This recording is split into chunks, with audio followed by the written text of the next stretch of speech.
Good afternoon, everyone. Thank you for joining us for today's Lunch and Learn. I'm Lauren Smith with the International Franchise Association, and we have a great 30 minutes lined up for you.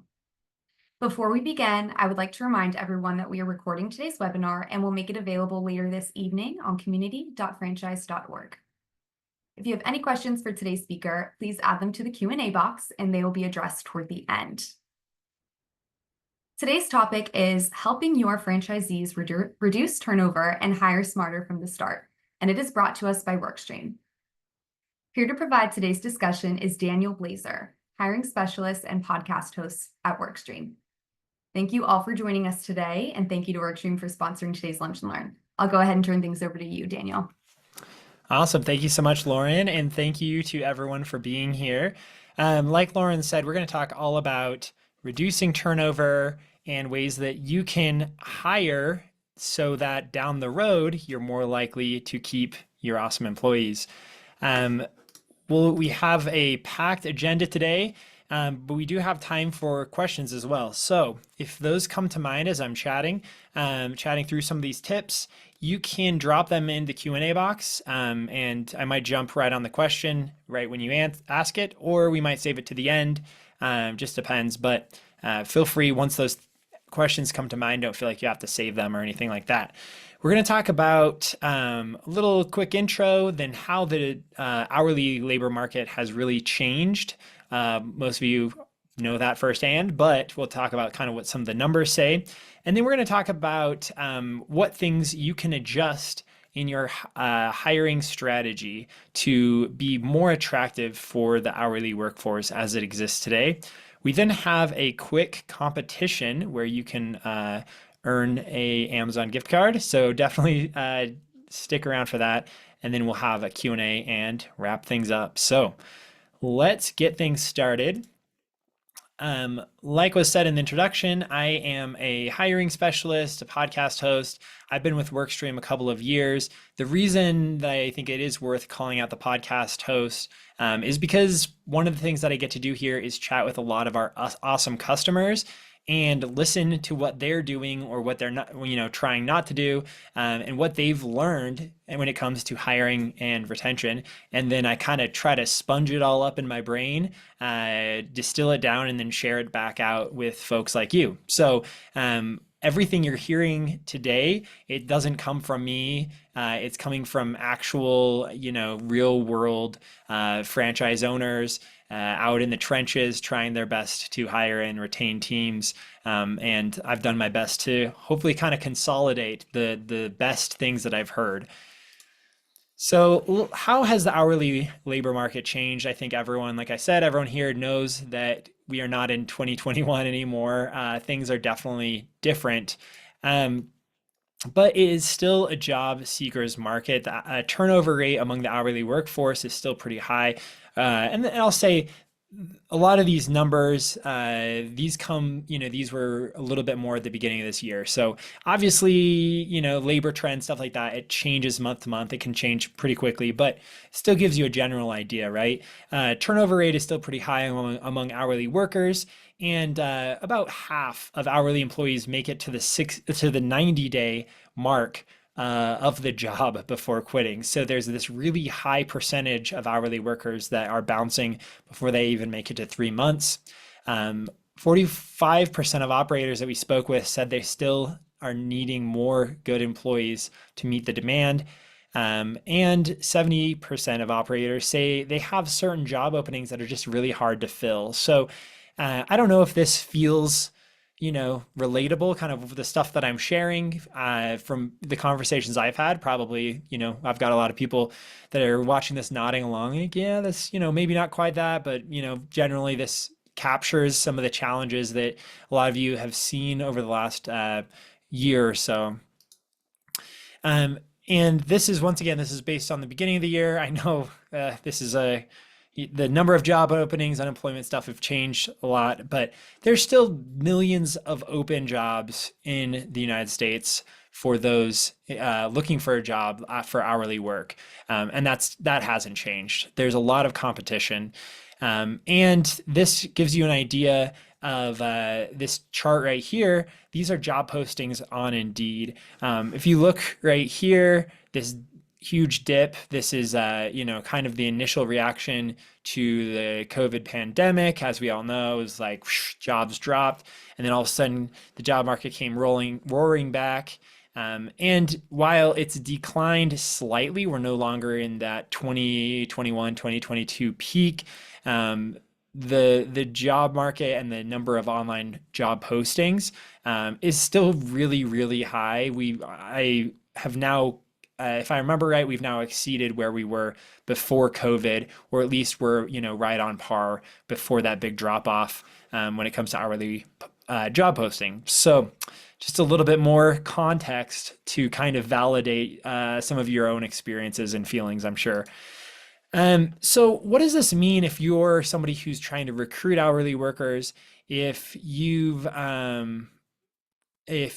are, an HR team, or importantly, if you have recruiters or an HR team reporting into you, what does this mean for anyone that's kind of invested in this challenge of how do we hire and how do we retain great hourly workers? So one thing is you can kind of quantify some of the expense of this turnover. When you look at the average expected turnover in the next 6 months, there's a lot of variability by the age cohort of the employee. And excuse me, this probably, makes sense, right? Gen Z, they're younger, they're more likely to have higher turnover. As you get older, in the labor market, you're probably more likely to stick around. 30, basically a third of Gen Y and Gen X are expected to turn over in the next 6 months, and a quarter of baby boomers. So that's still, like, those numbers are still pretty high. According to some of the research that we've done, the cost to hire and onboard one hourly employee can be upwards of $5,000. So obviously a lot of variables depending on where your business is and, other variables like that. But, round number 5K, you think about that, then you overlay this high percentage of turnover that you're seeing across all generations. And then there's the fact that among, all of these different age cohorts, the hourly turnover rate, as far as an annual turnover rate goes, is about 74%. So you've got a lot of turnover, and each time you lose one of those employees, you have to hire somebody new and onboard them, and that's costing you a ton of money, not to mention the amount of money that you're potentially losing when you're short-staffed, you're having to fill in gaps, maybe you're unable to provide adequate customer service in the meantime. There's just a lot of expenses. And a couple other ways that you probably are feeling the pain here is just with the time that all this takes. We've kind of run some numbers, and we've heard that 80% of applicants, often, upwards of 80%, don't even show up for interviews. There's a lot of HR teams that are using upwards of 16 different HR tools. So they're jumping, between all those, trying to manage all this. Meanwhile, 80% of applicants aren't showing up. And that can result in, upwards of 15 or more hours that a lot of HR teams are spending posting jobs, scheduling interviews, paperwork, all these things like that you have to do. But I think a lot of people would rather be providing a great employee experience, doing things to hopefully decrease that turnover. But it's kind of a death by a thousand cuts thing. That's what we really hear over and over again with our customers. There's all these little things that have to happen. And at the end of the day, you don't have enough time to focus on the higher impact stuff that you want to do to maybe improve your company culture, increase, retention, stuff like that. So kind of laid the groundwork. Once again, I'm sure none of that was news to anybody here, but probably captures some of the sentiment, some of the, that sinking stomach feeling when you think about all the turnover and the expense related to that. But how can you adjust your hiring strategy to better attract today's hourly workforce? Because retention is important, but you have to get people in the door and get them hired, and you got to get great people because they're more likely to deliver great customer service and stick around. Let's talk about some tips of how you can do that. And I'm double checking time here. Okay, we got time. I've got some good tips, but I want to make sure I have enough time for questions. So, number one, don't rely on job boards alone. So I shared a chart from Indeed earlier. Pretty much everyone uses Indeed, and there, are some other job boards that are really useful to use. And now, while a lot of job hunters, we found around 90% use job boards, they're also, that group is more likely to mass apply for jobs. So they go on a job board, they search for certain criteria, and then they apply for 10, 15, 20 jobs all at once. So while you may get seen and you may get applicants on job boards, there's also a lot more competition for those people because they're mass applying. So what we recommend is using a mixed approach. Sure, post your jobs on job boards. Don't stay away from those. It makes sense to use those. They can be effective, but also add a couple more arrows to your quiver, I guess. So a couple examples. Texting to apply. So this is, you'll either see a QR code on a now hiring sign, maybe on a receipt. It's text to this number to learn about our open jobs. This texting back and forth in order to kind of engage potential applicants and then help them get through the application process very easily. That is 5 times more effective than job boards when it comes to someone actually getting down that hiring funnel and starting at a job. Referrals that are made, they are 8.7 times more effective. And that probably makes sense, right? If you have a good employee, they're referring another great person that they know, that person now kind of trusts them as somebody they know, they trust you by proxy, they're more likely to apply and get hired. And social media actually is about 3 times more effective than job boards. And we could go into social media strategies all day. Obviously, that can take a lot of time and work as well. But if you think about it as simple as kind of going hand in hand with that referral piece, right? If you have some employees that are happy, they're engaged, they like where they work, and they're willing every once in a while to do a shout out about their job, the people following your employees on social media are probably more likely than not living in that same general area. And so they're probably more likely to be open to working at a job in that area. So you've got the locality benefit, and then you also have the fact that it's kind of an endorsement, right? So anyway, those are some other recommendations that go beyond just the job boards, and definitely using this mixed approach is what we've seen work the best. All right. So one example, I don't know why franchisee is says it's misspelled. Weird. We have one Zaxby's franchisee that I've got to meet. He's really awesome franchisee, and he was struggling getting applicants. And ultimately, his problem was, like we talked about, he was just all in on job boards. And he realized that there are all these other options available to him, some of which we already talked about. And he made use of kind of this mixed approach, and he saw that the applicant volume that he was receiving went up by 500%. It was pretty crazy. So I'll share a couple other really quick tips that these are things I heard from this Zaxby's franchisee. He put QR codes on the receipts. He did engagement in the community, local college, high school, job fairs, stuff like that. He had people posting on Nextdoor, and then also on community groups on Facebook. Kind of talked about the college and high school, but also career fairs, and then sponsored additional events in the community. So obviously this is a lot of stuff. And most people can't do all of these, even the best, fastest paced, most motivated HR teams. You probably can't do all this, but finding a couple more things that you can use to attract applicants can really go a long way. And maybe you'll see an increase by as much as 500%, like this awesome Zaxby's franchisee.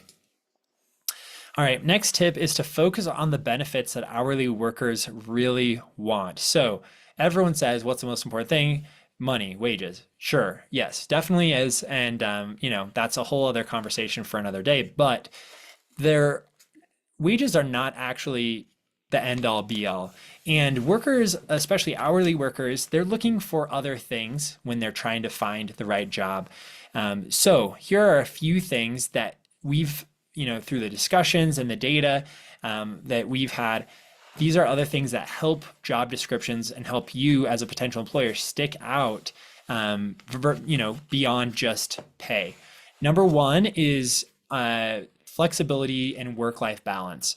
Those terms are almost overused to the point where they have no meaning left. So I will say, if you feel like you're able to offer a level of flexibility and you want to communicate that, it's good to be specific in what that really looks like. So here's a bad example of flexibility. We're a flexible workplace. So since things are flexible, we don't really even post our schedules for next week until the Sunday before that week. Some people kind of misinterpret flexibility that way, right? It's like loosey goosey, go with the flow, as well, on the employer side as well as the employee side. But real flexibility, I think what a lot of workers actually want, it's a lot more about, hey, I just had a filling break and I have to go into the dentist. I'm in pain. Can I come in an hour and a half later for my shift tomorrow and then work an hour and a half later beyond, that shift, kind of move it down an hour and a half. So things like that, things that show you're willing to work with employees. We all have lives, we all have challenges that pop up unexpectedly, and employers that are able to accommodate those and show some empathy, that can go a really long way. So trying to message that can be a little bit more challenging, but it's definitely worth doing so because our data showed that flexibility is the second most important thing that goes beyond pay. A couple more things. One, I'll call out one of these, and we've got to move on. I don't want to run out of time. But career advancement. That's another thing that in a job description, a lot of times it's like, oh, great opportunities for growth. Well, what does that mean? It's like everyone uses those terms to the point where you almost just skip over them. But I've seen some really effective job postings that will say, we offer great growth opportunities. Here's what that looks like. And it will actually spell out this role within 6 months of good performance can lead to this role, which comes with this increase in pay.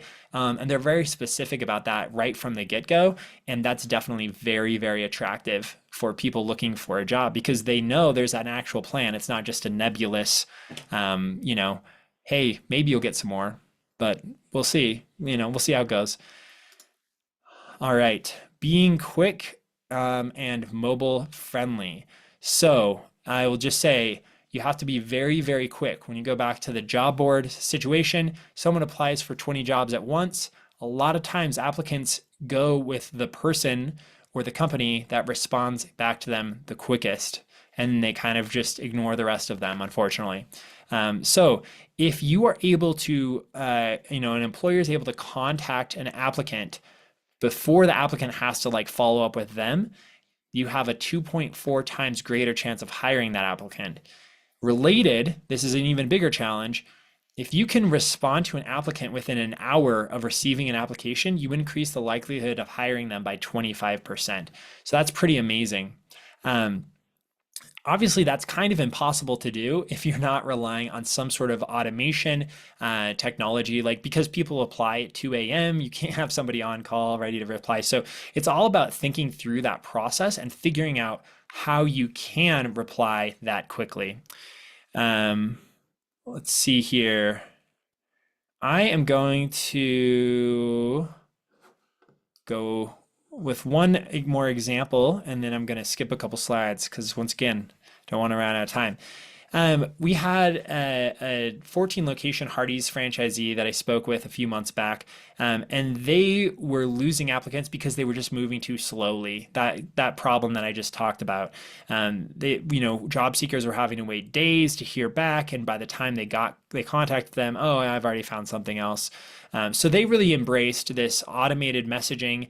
They embraced text messaging, which is a great way to communicate with job seekers, especially with a lot of them being, under 30 or 40 years old. Like text messaging is just it's the primary method of communication, right? So anyway, they adopted some of this stuff and they increased their time to hire by 78%.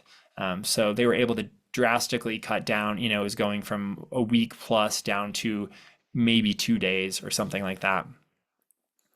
All right. And one other tip I'm going to give is consolidating HR tools. We talked about this at kind of at the outset, right? Recruiting teams, HR teams, they have a lot of things to juggle. And unfortunately, the way that a lot of this technology has come about is like, okay, here's a challenge or an obstacle or, a task that I need to accomplish. Here's the piece of technology that can hopefully help with that. All right, cool, working on that. New challenge, new task, new obstacle. Okay, new piece of technology. And over time, a lot of these teams can be working with a dozen or more different HR tools, and that's just time consuming. It's kind of tiring. Like everyone here can attest. Like when you are going to when you have to do something on a platform or an online tool, you're like, oh yeah, I just need the answer to this, or I need to find this information, whatever it is. And then you go in and you can't remember the password, or you swear you changed it, but I guess you didn't change it, but who really knows sometimes. And now you're trying to reset it, and it's like this 1 minute task that turned into a 5 minute task.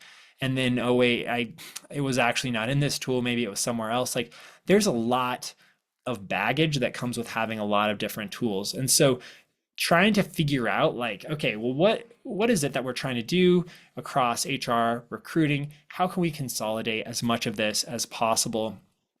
That is a really huge benefit, and that saves a lot of time, which is money as well. So these are just some of my tips that I've heard, and I'm happy to share with you today. I saw one comment come through. Can this webinar be shared directly with franchisees? I'm totally game to do that.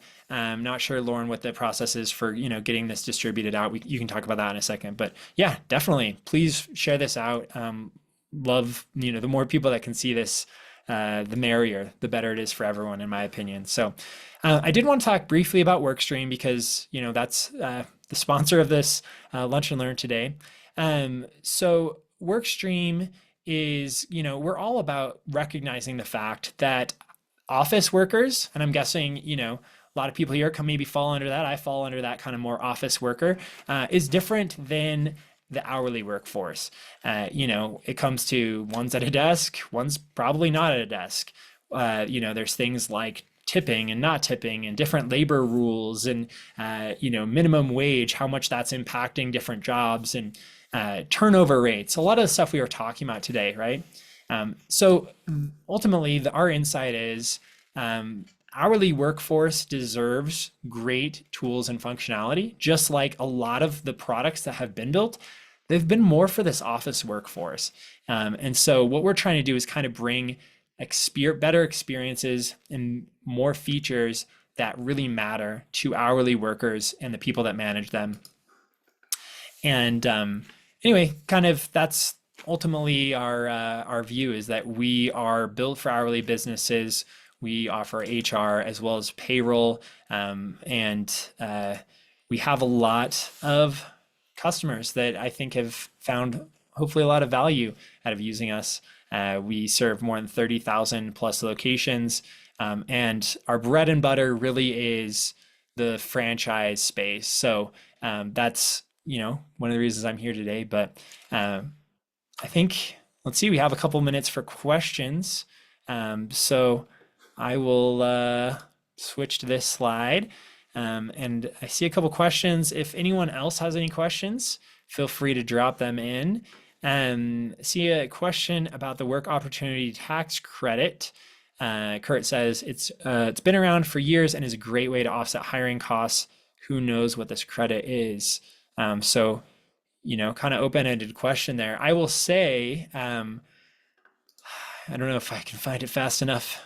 Uh, let me do a quick search here. I did a webinar about the work opportunity tax credit, oftentimes called WOTC, WOTC, and I think it was really well received. And for those of you that don't know, WOTC, Work Opportunity Tax Credit, is ultimately a tax credit for hiring people who come from disadvantaged groups. So, yeah, I think one of the ones that's worth calling out is those that have been involved in the criminal justice system. Um, and so if you're able to hire them, a lot of these people, they're really, they're looking for a second chance. They're really motivated. And then you get a tax credit in addition for hiring them. So that's a great tip. I will say one other thing. I'm having a hard time finding this webinar, unfortunately, but we do have a lot of great WOTC content. Workstream does, that you can learn a little bit more. But one other thing I will say, and I've heard this from a lot of our customers, is if you go about using WOTC kind of manually, because it's a tax credit, there's forms to fill out, stuff like that, it can be pretty what's the right word? Obnoxious? I don't know. Just not a great experience. Just a lot of manual work. It's really hard. And so I will say that using an automation for WOTC is the tip that I'd really recommend. No brainer plug, but Workstream does have an automation. Other HRIS systems do have WOTC automations because that just takes all of the legwork out of making the most of WOTC. All right. Do you have any data around hourly workers looking for commission and bonus structures on top of base wages? I do not have data around that, unfortunately. I will say, talking about that Zaxby's franchisee that I spoke about a minute ago, he has a really interesting model where he creates a pathway for partnership for a lot of his high performing general managers. And they have an opportunity that as he's expanding and opening more locations, he can kind of invite them to come along. They're now co-owners and really, kind of create their own business alongside him with by opening a new location. And that's been really effective for him. So I don't have any other data, but definitely that partnership opportunity is something that he's had a lot of success with. One other question. Okay, so one question, we are a cleaning franchise. We don't have brick and mortar locations to put QR codes on receipts. So, when it comes to where do we advertise other than job boards? If you don't have a physical location, because that's a good call out. A lot of the examples that I shared are kind of based on having a physical location.